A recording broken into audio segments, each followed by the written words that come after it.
Oh, wonderful. I think you answered both questions in one longish answer.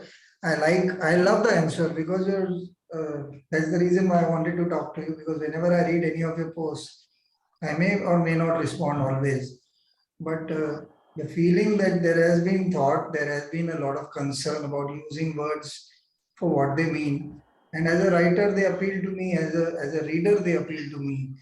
That there is a lot of respect being put behind that piece, whatever it is. Even I think today or yesterday, you asked for some kind of help where some senior citizens had a problem at your place. Even that was asked in a fashion where the vulnerability showed. You're asking for help, you're not putting yourself down, you're not making a big deal out of it, you're not getting into the complaint zone. You just worded it right. So I actually admire that ability, and it's genuinely a gift as well as a cultivated art, I would think. So I want to ask you one question because I feel similarly. You use the word nurture, I use the word ambience quite a lot. Off late in the last 2 years, the Values Workshop started in the last 2 years. I have gone through, like I've shed tears in the first few times that I was thinking about it, and I felt I'm selling myself out. How can I share this kind of stuff in the world? I'm not some kind of guru. In fact, I spoke to a friend who was part of this initial journey. He put it in perspective. He said, why do you feel that you are putting it out there? You just share what you have and then see what comes up. So that kind of removed the load of my chest in the sense of, okay, it's not me who is going to be speaking on one subject. And then the podcast fell in place and all kinds of things happened. So now my question to you is, I have this feeling of, very often we are so particular about the ends, that this result has to be there, that we forget that the means have to be as enjoyable. Very crudely put, the journey is as important as the destination, or sometimes even more important, because most of the time is going to be spent in this journey. Most of the time, this post that you make, that I am seeing the final result, that all words are proper. I don't think you put that burden on your head. You, over a period, have decided, no, I am going to speak my truth. I am going to be as precise as possible. Maybe because of your profession, maybe because as a person, maybe because of your experience. The reason does not matter. You have lived it and you worked on it, because it doesn't happen overnight. Like, even if you were to look back at your earlier writings, you might find I could have done better in terms of expression, perhaps. So, what do you have to say about this nurturing or this ambience bit?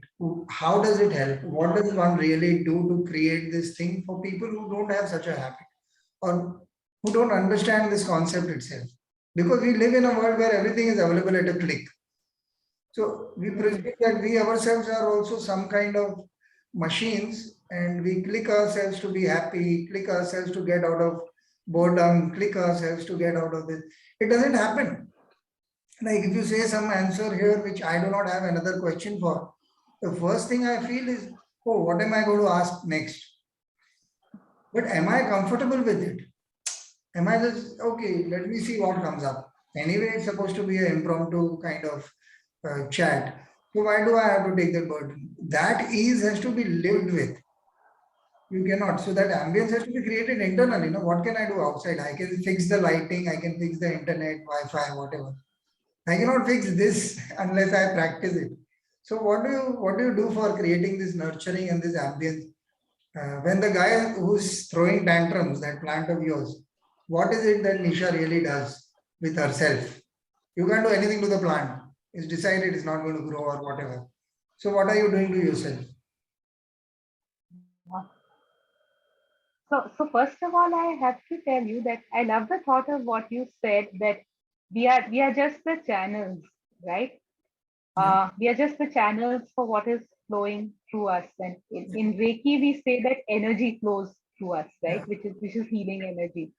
So I think, and what I love about your podcast also is that I think you see this as being a channel, Yeah. and and that's what I've seen in your earlier guests as well. So they express and they say what they feel is very spontaneous and free flowing, and it really works because this is the first time I am doing a podcast with no idea of what questions, even broadly, you're going to ask or what you'll cover. I've come in sat in trust. So I think you do a great job with it yourself. I just wanted to say that. Thank you. Oh, I have had But guests who dropped out because of this one point. Like people who agreed, they said, okay. you're not giving us an agenda, we are not coming up.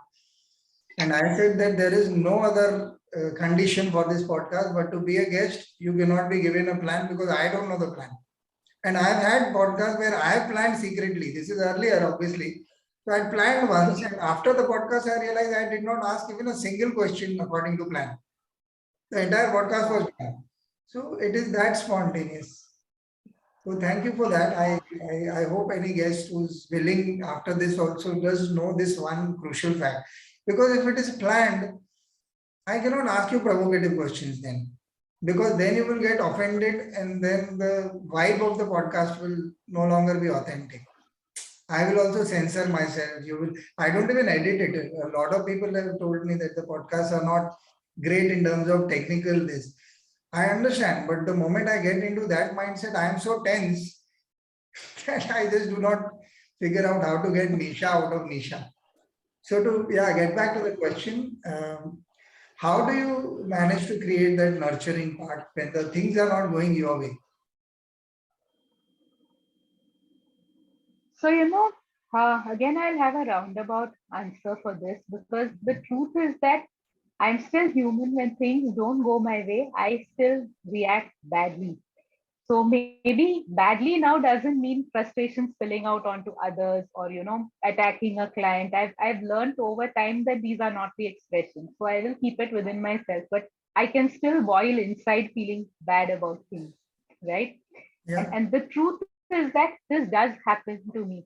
And the truth is a lot of the wisdom is retrospective. So after it's over, I look back and say I should have done this, I shouldn't have done that. But I hold on to one truth, okay, which okay, works for me, and everyone has to find their own truth in a situation. That ultimately, the integrity of the work that I do is between me and God, and not between anyone else. And what I try to always hold on to when it goes wrong with the client, with the deadlines, and other people are not appreciating it, is to say, can I still just look at this work and give it my very best? And you won't believe me, but this pays off that in very sticky situations, I have sometimes still had that client call me back later and say, we appreciated how you handled this. And sometimes when it has been a really bad showdown with the client, we have still managed to pull something out. But for me, that answer is having that integrity and answerability to the work, because sometimes you're not able to have that with the people. And for each person, it could be a different thing. For someone else, it could be maybe handling the situation very maturely, the way they look after the different people and the way people are getting upset, but you're able to calm them down. So I'm not able to do that. And perhaps I'm not even able to calm myself down. But I make it a rule that when I sit with my work, then all the concentration is only there. And that really helps me to deal with situations. My answer is through my work when I'm not able to answer through other ways that are satisfactory. okay. I'm presuming that you take this habit to this question that I had asked. Suppose the plant is not working, so you'll be just being patient and saying, "Let us see." There is a sense of pause you try and give.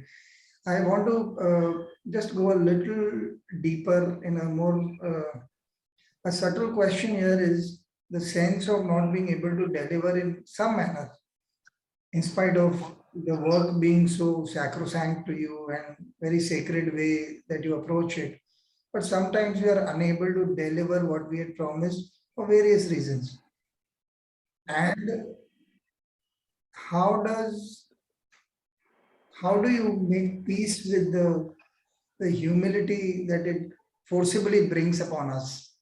That look, I am so well qualified for this. I have given my best. It should have cracked well with the client.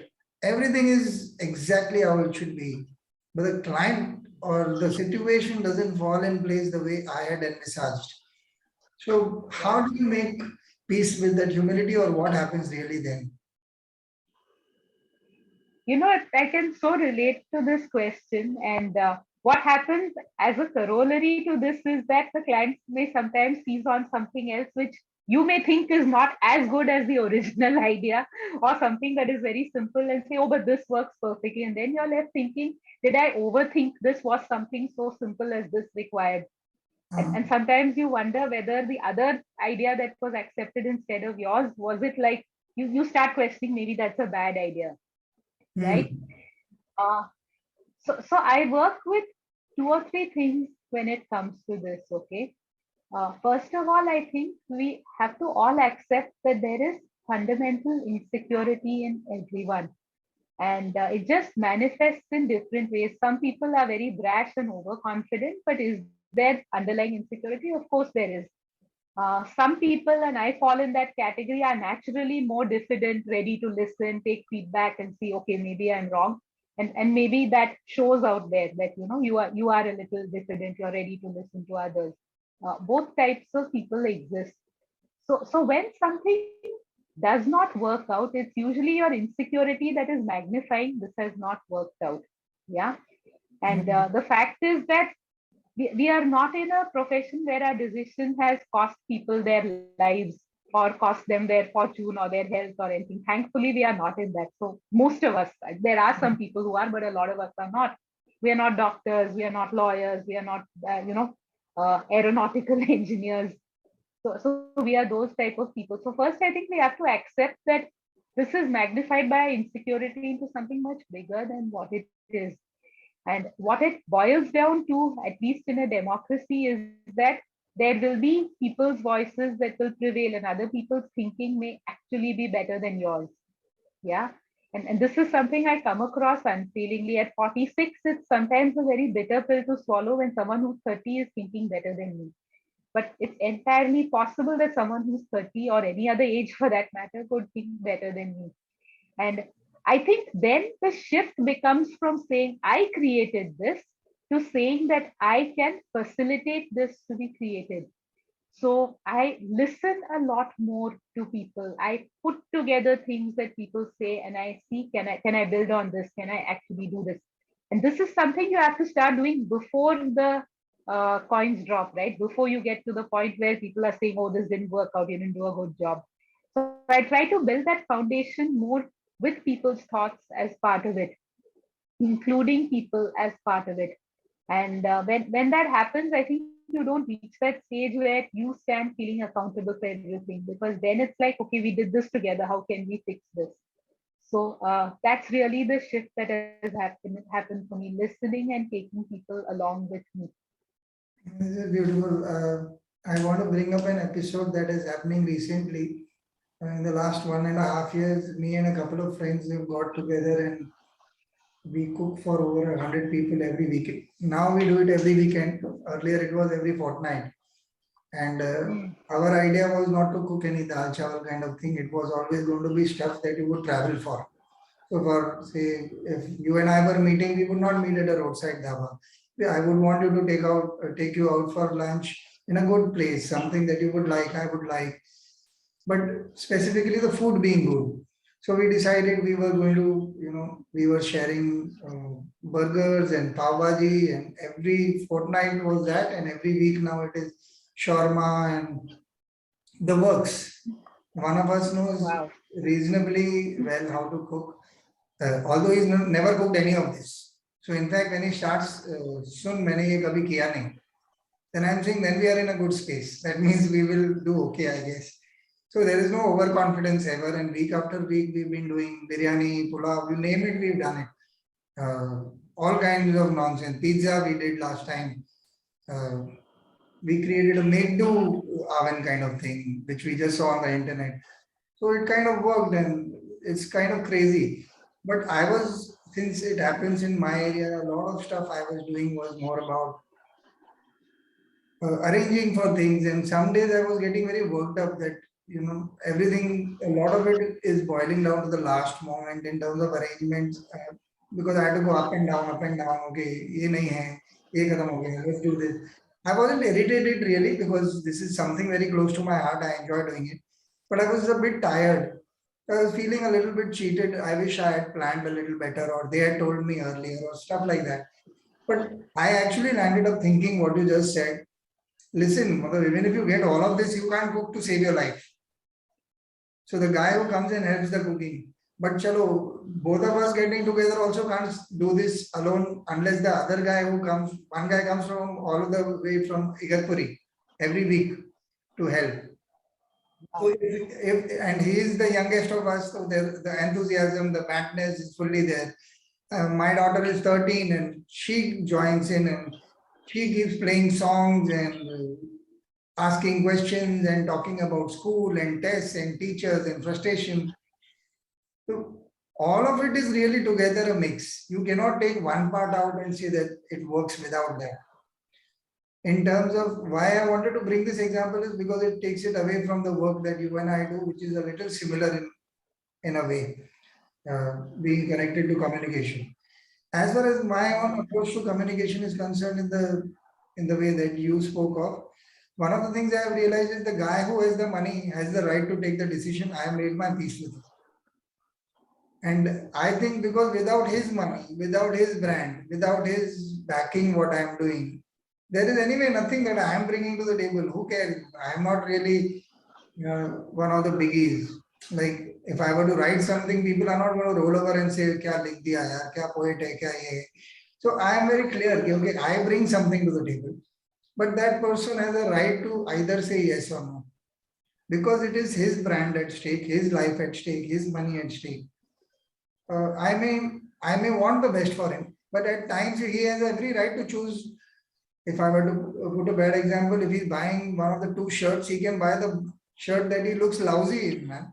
But it is his money. What's my problem? जब तक मेरे ऊपर नहीं है, तब तक ठीक है. So I find this helps me make peace with, obviously, like you said, at the moment it happens, internally you're thinking, you seething, you're not understanding how much work is going in. In fact, you made one point that I want to take home and think over this.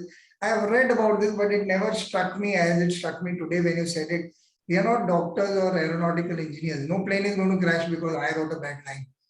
I want to really stay with this because I have never, because of the amount of enthusiasm and enterprise and hard work that one puts in, one expects something out of it.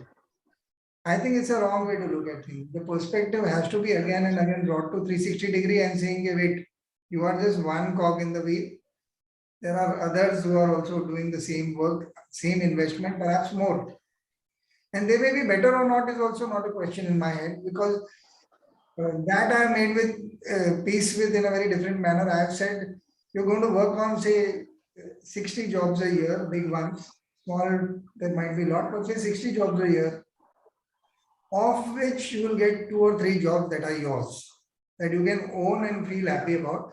The rest you are serving the society in a way that they are asking you to, and in return they are giving you those 3 jobs to do, which give you pleasure inside. Beyond that, don't ask for anything more, because that's the extent of your talent and the way you negotiate it. Because anything else can only spoil the vibe. I've been young and proud and arrogant, Baba, too much. I've landed up saying things that I sometimes think, come on, man, kitna aisa kya hai? But you feel strongly as a young person, you really want to own the work, you want to give your best.